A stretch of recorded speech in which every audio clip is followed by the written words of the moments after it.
Hello friends, नमस्कार। इस video में 25 जनवरी 2021 को एनटीपीसी एग्जाम में पूछे गए प्रश्न को देखेंगे और ये सभी प्रश्न रियल और ऑथेंटिक प्रश्न हैं जहां से एग्जाम में आपसे प्रश्न पूछे जा रहे हैं। हम इस वीडियो में शिफ्ट 1 और शिफ्ट 2 ये दोनों प्रश्न को देखेंगे, लेकिन हम सबसे पहले शिफ्ट 1 के प्रश्न को देखते हैं। शिफ्ट 1 में प्रश्न पूछा गया है कि महोत्सव पर्व कहाँ मनाया जाता है। आंसर है नागालैंड में। महोत्सव पर्व ये नागालैंड का प्रमुख पर्व है जहां नागालैंड में मनाया जाता है। अगला प्रश्न पूछा गया कि वर्ष 2019 का मेन बुकर अंतर्राष्ट्रीय पुरस्कार किस बुक को यानी किस पुस्तक को मिला है। आंसर है इसका सेलेस्टियल बॉडीज। वर्ष 2019 में मेन बुकर अंतर्राष्ट्रीय पुरस्कार ये सेलेस्टियल बॉडीज पुस्तक को दिया गया है। अब यहाँ से कुछ थॉट क्वेश्चन को देख लेते हैं जो रिलेटेड प्रश्न है। जैसे आपका कि वर्ष 2019 का यह पुरस्कार ओमान की लेखिका जोखा अल्हार्ती को उनके उपन्यास सेलिस्टर बॉडीज के लिए प्रदान किया गया है। अब यहाँ से इस राइटर को आपको नाम याद रख लेना है, चूँकि एग्ज़ाम में आपसे ये भी पूछा जाएगा कि वर्ष 2019 का मेन बुकर अंतर्राष्ट्रीय पुरस्कार किन्हें दिया गया। आंसर होगा जोखा अल्हार्ती को। और किस उपन्यास के लिए, तो ये है सेलिस्टियल बॉडीज के लिए। अगला जो क्वेश्चन पूछा गया था वह था आपका कि चंद्रगुप्त प्रथम के बाद शासक कौन बना था। आंसर है समुद्रगुप्त। चंद्रगुप्त प्रथम के बाद शासक बनने वाले हैं समुद्रगुप्त। अगला प्रश्न है कि कोलेरू झील कहाँ स्थित है। तो देखिए फ्रेंड्स, ये कोलेरू झील यानी झील से रिलेटेड हर एग्जाम में कम से कम एक प्रश्न पूछे जा रहे हैं, तो आप एग्जाम में जाने से पूर्व भारत या विश्व के प्रमुख झीलों को एक बार देख लें। तो देखिए कोलेरू झील ये आंध्र प्रदेश में स्थित है। अगला प्रश्न पूछा गया कि सांची का स्तूप किस राज्य में है। आंसर है मध्य प्रदेश। सांची का स्तूप ये मध्य प्रदेश राज्य में है। अगला क्वेश्चन पूछा गया है कि महासागर की गहराई किस यंत्र के द्वारा मापी जाती है। आंसर है फेदोमीटर। महासागर की गहराई, ठीक है, ये फेदोमीटर के द्वारा मापी जाती है। अगला प्रश्न हिस्ट्री से पूछा गया है कि 24वें तीर्थंकर कौन थे। आंसर है महावीर। महावीर ये 24वें तीर्थंकर हैं। अगला प्रश्न पूछा गया है कि खिलाफत आंदोलन की शुरुआत कब की गई। आंसर है 1919 में। खिलाफत आंदोलन की शुरुआत वर्ष 1919 में की गई है। अगला क्वेश्चन पूछा गया है कि गर्भ में भ्रूण को पोषण कहाँ से मिलता है। आंसर है गर्भनाल से। किसी भी गर्भ में, ठीक है, भ्रूण को पोषण उनके गर्भनाल से मिलता है। अगला प्रश्न पूछा गया है कि वेलेटाइल मेमोरी कौन सी है। आंसर है रैम। रैम यह एक वेलेटाइल मेमोरी है।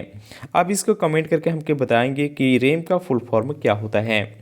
अगला प्रश्न पूछा गया कि निम्नलिखित में से कौन यूएनओ में नहीं आता है। तो देखिए यूएनओ के 6 सदस्य देश हैं जिसमें आपका स्टेट काउंसिल ये नहीं आता है। अगला क्वेश्चन पूछा गया है साइंस से कि नीला थोथा किसे कहते हैं। आंसर है कॉपर सल्फेट को। कॉपर सल्फेट को नीला थोथा कहा जाता है जिसका सूत्र होता है CuSO4। अगला प्रश्न पूछा गया था कि हड्डी से हड्डी को कौन जोड़ता है। देखिए फ्रेंड्स, किसी भी इंसान किसी भी का भी अगर हड्डी टूटता है तो उसे वापस हड्डी से हड्डी में जोड़ा जाता है, जिसमें सबसे ज़्यादा योगदान करने वाला है लिगामेंट। ठीक है, लिगामेंट के कारण ही हड्डी हड्डी से जुड़ जाता है। अगला प्रश्न पूछा गया था कि वर्ष 1919 में असेंबली पर बल किसने फेंका था। तो देखिए 1919 में असेंबली पर बम फेंकने वाले हैं भगत सिंह और बटुकेश्वर दत्त। ये दोनों बम मिलकर के बम को फेंके थे। अगला प्रश्न पूछा गया है कि कैलाश सत्यार्थी ने कौन सा ऑनलाइन अभियान शुरू किया। तो देखिए लॉकडाउन के दौरान, ठीक है, कैलाश सत्यार्थी ने बचपन बचाओ अभियान शुरू किया था। तो इसका आंसर होगा कि कैलाश सत्यार्थी ने बचपन बचाओ अभियान की शुरुआत की है। अगला प्रश्न पूछा गया है कि नैनो टेक्नोलॉजी की शुरुआत कब की गई। इसका आंसर अगर आपको पता है तो आप हमें कमेंट करके लिखेंगे। अगला प्रश्न पूछा गया कि वर्ष 2019 में भारत रत्न किसे मिला। तो देखिए वर्ष 2019 में भारत रत्न, ठीक है, ये 3 लोग को दिया गया है। पहला मिला है प्रणब मुखर्जी को, दूसरा है भूपेन हजारिका को और तीसरा मिला है नानाजी देशमुख को। अगला क्वेश्चन पूछा गया है IDN का फुल फॉर्म क्या होता है। तो देखिए IDN का फुल फॉर्म होता है इंटरनलाइज्ड डोमेन नेम। एग्जाम में कई बार रिपीट कर रहा है फुल फॉर्म से। तो IDN का फुल फॉर्म है इंटरनेशनलाइज्ड डोमेन नेम। अगला प्रश्न पूछा गया है कि भारत का गुप्त हथियार काली 500 किसने बनाया। तो देखिए ये भारत का एक गुप्त हथियार है काली 500। ये बनाने वाले हैं भाभा एटॉमिक सेंटर और DRDO, ये दोनों ने मिलकर के बनाया है। अगला प्रश्न पूछा गया था कि राष्ट्रपति पद पर महाभियोग किस अनुच्छेद के तहत लगाया जाता है। इसे एग्जाम में वापस रिपीट किया है। तो देखिए राष्ट्रपति पर महाभियोग लगाने का अनुच्छेद है अनुच्छेद 61 के तहत, ठीक है, राष्ट्रपति पर महाभियोग लगाया जाता है। अगला प्रश्न यहाँ से पूछा गया है कि ध्वनि का मात्रक क्या है। तो देखिए ध्वनि का मात्रक जो है वह आपका डेसिबल होता है। अगला प्रश्न था इसमें कि राष्ट्रपति मानवाधिकार आयोग के अध्यक्ष कौन होते हैं। तो देखिए राष्ट्रपति मानवाधिकार के आयोग हैं सेवानिवृत्त मुख्य न्यायाधीश होते हैं। अगला प्रश्न यहाँ से पूछा गया था कि इनमें से कौन सा योजना भारत सरकार की योजना नहीं है। तो हम यहाँ पे ये भी आपको बता दें कि योजना से रिलेटेड भी एग्जाम में प्रश्न पूछे जा रहे हैं, तो आप एग्ज़ाम जाने से पूर्व सभी योजना को एक बार देख लें। अब यहाँ पे शिफ्ट 2 में पूछे गए प्रश्न को देखते हैं। शिफ्ट 2 में प्रश्न पूछा गया था कि नमक सत्याग्रह किस वर्ष शुरू किया गया।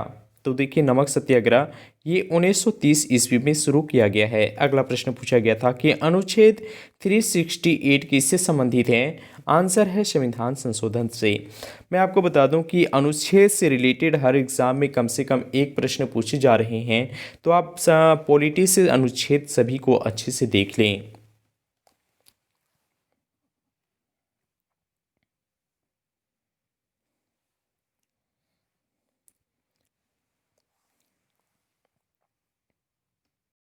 अगला प्रश्न पूछा गया है कि द्रोणाचार्य पुरस्कार, ठीक है, किसे दिया जाता है। आंसर है प्रशिक्षक कोच को, यानी जो कोच प्लेयर को प्रशिक्षण देते हैं उन्हें द्रोणाचार्य पुरस्कार दिया जाता है।